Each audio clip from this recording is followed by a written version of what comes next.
Hello, welcome back to my channel. So today I'm going to be talking about a little bit different. I thought I wasn't going to address the situation due to being a new YouTuber, so I don't want any hate or anything, but let's get into it. So basically I'm going to explain the situation first and then give my opinion at the end, and I'm going to other bits and pieces. So basically, this is about the Chris Ingham situation. So let's basically put in it. So if you don't know who the Inghams are, they're basically a family of 5, his wife and his children. So I was a fan until I heard what happened. So in last October, the Inghams went to Disneyland. As a coincidence, one of their fans went, which her name is Jess. So basically they all got pictured together, and yeah, that was about it. And then basically Jess stayed in the complex on her own due to a family member was, I don't know, it wasn't serious, so Jess ended up staying in the complex on her own. And then she began receiving messages from Chris. I'm not going to get into the messages, so yeah, basically she started receiving messages which made her feel inappropriate, and they became quite inappropriate. So so basically Jess, she posted a statement on her Twitter explaining how she was scared to come out with it. So yeah, and then about 2 months later, Chris came out with a video, and it was called "The Reason for My Silence." So I'm going to watch the video and talk about my reaction and what, if he's saying, basically, is it right what he's saying? So let's get into it. Okay, so I'm going to be talking to you right now about a few of the things that have been going on behind the scenes with me and my family over the past couple of months. Just to stop it there, like, it's not about me and my family, it's him, it's just about him, not anyone else. So he's kind of made it about him, so that's not right. More importantly, the reason for my silence throughout the whole of the last 2 months with regard to this specific topic. This is the one and only time I am ever going to address this. After this video, I am not going to be addressing this again. A lot of people out there have wrongly jumped to so many conclusions about me, wrongly and ignorantly named and labelled me so many things, twisted so much and made so many presumptions about so many things that are just completely wrong and So basically, it just kind of brings it on yourself. Yeah, he has really. I'm not going to like watch what he says after, because I'm just going to skip, because it's kind of getting boring already. So let me start from the top. Little predator. No. Like someone has done something so wrong that people like to jump on a bandwagon. People like to get involved and put their 2 pence in, put their opinion across, and it's very easy to do so from behind the screen of a phone or the screen of a computer. Very, very easy. I don't agree with it whatsoever. In fact, I think it's absolutely disgusting. At the same time, we're entitled to our own opinion, so, you know, shouldn't have done it, should you? That people do that, but I understand, and I know that it happens, because I know the way the world works, I know the way social media works. But the one thing in all of this that really disturbs me is the complete and utter lack of regard for my children in all of this. There you go, a guilt trip for his children. You shouldn't do that. The children, I think, because they're still vlogging, they're still acting normal, so the children should be taken off camera. They should just be taken off camera. They should stop vlogging. They've been on 2 holidays after this has been, I don't know, put out there. So yeah, and they've run away from it, which they shouldn't have. They should have stayed behind, stopped vlogging, and deal with the situation. They haven't dealt with it very good, so this is, like I said, this is the only time he's going to address it. But at the moment, he hasn't really said anything about the situation. He's just put there, like, what people have assumed he is, so he hasn't addressed it, has he? Those poor, innocent girls that don't deserve any of this. Those poor girls that are currently having their lives tainted and ruined in ways that none of you could imagine from behind your phone screens or behind your keyboards at home. All of you keyboard warriors at home behind your phone screens throwing out every single disgusting statement onto the internet that you can think of, especially onto Twitter, YouTube, using my name in every wrong and disgusting way that you can right now, yet without a single damage that you're causing on the other side of it. Not just to my life, and not just to Sarah's life, but more importantly, to my girls' lives. The past 2 months... The girls' lives. We should take them off camera. It should be self. You should be, if you think of them, you should put them first. It's safeguarding. Take them off the camera. Without a shadow of a doubt, have been the most testing and difficult months of my entire life. I guarantee that. Difficult. Think of the girls. Think of Jess. Don't you think she's found it difficult? No matter what I go through in my life from now onwards, nothing will be tougher than the last 2 months that I've been through. We could have lost our business, something that Sarah and I, and the girls even, have all together collectively killed ourselves over for the last 2 years, so that we could give our children a better future, a future that we could have never imagined being able to give them before. We could have lost our home, we could have lost our family, our marriage, our friends, our reputation, everything. It's a guilt trip. Really, really guilt trip. I don't think anybody that's online harassing people, writing disgusting things online about somebody has any idea about the damage that it is causing and can cause on the other side of it. It's so easy to do. It's so easy to do from your nice, safe home, you know, write something disgusting about somebody on the internet and send it off. It's gone. You don't think about it again. But boom, it does cause so much damage. It's absolutely disgusting. Do you think it's right that my girls are getting ready to start a brand new school year soon? Esme is starting a brand new school entirely. It's a really massive deal for her. It's a huge deal for Sarah and I's parents. All 3 girls are getting ready to go back to school soon. And instead of being excited about the new school year coming up, I feel sorry for them girls, but out of all of them, I feel sorry for Isabel because she'll be starting high school. I really don't think the other 2 are going to get bullied because they're still in primary school and stuff. Maybe, maybe not, but you know, I'd be really shocked if they haven't told Isabel anything. Like, especially if she finds out online. I can tell, like, Isabel hasn't been herself. She looks paler and she just doesn't look right. She didn't like, Sarah's the same as well. She just doesn't look right. Maybe it's due to her pregnancy, maybe not, maybe it's due to the situation.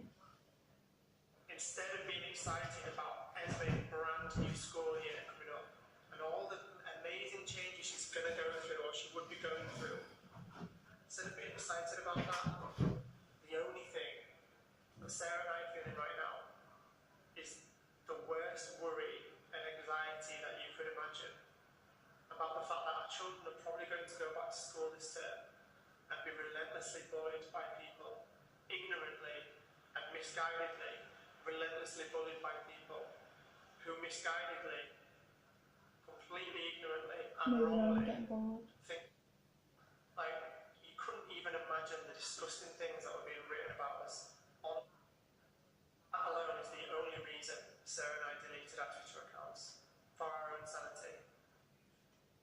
People actually turning up at my home address too. And I do want to put this out there that not one single person that has actually come to my home address since my address was posted online has done so in an angry or a nasty. To be honest, it's really their fault their address has actually been out there. Sarah has mentioned in her videos that it is her fault because she was too naive and like she filmed a lot of the house and the actual site they're on. So it's so easy these days to find a new building site where houses are built. It's so easy. There's so many, you know, you could easily find it on Rightmove or moving websites. It's just so easy. It's only been people who have come to show support, or just people to come and say hi and be nice, people who support us and love us. Nobody of the bad category has turned up or anything like that's happened. But it has got to a stage where Sarah and I don't feel safe in our own home anymore at all. Somebody turning up at my house or somewhere I'm out in the street to hurt me. Fear of the next set of harassing statements when we arrived in Australia. So we are 14 minutes into this video and he's still not mentioned anything. He's just mentioned about his girls, how it's going to affect them in school, and about his pregnant wife. She's scared she might be having a miscarriage. but nothing about the situation. As we arrived in Australia, we all came through immigration together. I was asked to step to one side, and Sarah and the girls were told that they could carry on and enter the country, and they were fine. But I was taken to a holding cell. I was stripped of my phones, stripped of my computer, my iPads, and everything else that I had on me. I was put in a holding cell, and I was left there for 3 hours, not knowing why I was being held, not being told anything at all, absolutely terrified and scared out of my mind. My poor wife, who is very early pregnant, who hadn't been to sleep all night. We'd had a night flight the night before, none of us had slept. We'd arrived at 7 a.m. into Australia, and she'd been told to go out into the terminal, and her husband had been taken away, and she was left there also with 3 children who were desperate to make. I kind of think that was putting it too far, especially after, in front of his kids. His dads have to be pulled aside. I think that's going a bit too far, but I still believe all what Jess has said is so true. Like, I don't know, he hasn't brought any proof. I know we're in 40 minutes into the video, but there's no proof. Hasn't addressed the situation, so you know what people are supposed to expect. It's a situation where proof is everything, or people are going to think you're guilty because you're obviously hiding something. Where their dad was, why I'd been taken away. Sarah, worried out of her mind, knowing that kind of thing isn't uncommon. An ex-girlfriend is mad at her ex-boyfriend for whatever reason who's travelling into a country. So she drops an anonymous tip off to the border force of that country that he's carrying something he shouldn't be perhaps, and the boyfriend gets stopped and investigated before they can be let in the country. It was without doubt the most scary, surreal and terrifying thing that I've ever been acceptable on any level. That is way beyond harassment. It's way beyond anything that anybody should ever have to endure. And anybody, any single day, that this relentless hounding that we're going through right now is going to cause it to miscarry. I don't get why I keep saying we. It's not, it's you. It's not we. It's your situation. They shouldn't have to be brought into it. It's we. And it's not we, it's you. You have to deal with it, and you're kind of bringing them into it. It's a guilt trip. And you shouldn't bringing the girls into it. They shouldn't still be filming. It's just horrendous. It's like, you're worried about their safeguarding, but you're still filming, and you've run away from the situation by taking the girls on holiday to Australia. Well, by the time you're watching this video, they will be back, but when this was actually going on, they were in Australia. Straight after it came out, I think they went to Crete, then Australia.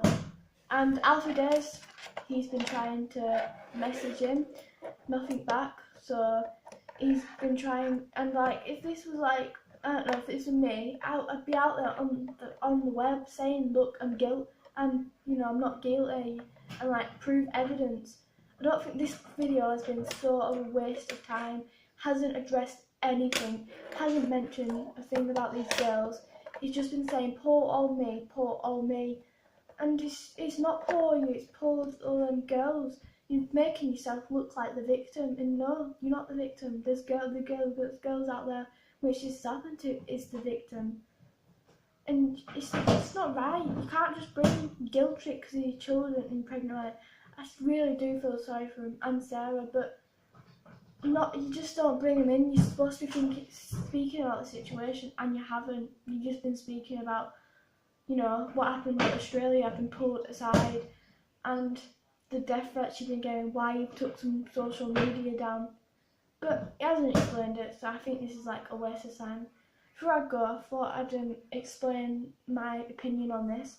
My opinion on this, I believe what Jess has said, the girl in Disneyland, when I believe her, because she's actually on her videos, which I'll try and link down below if I don't forget.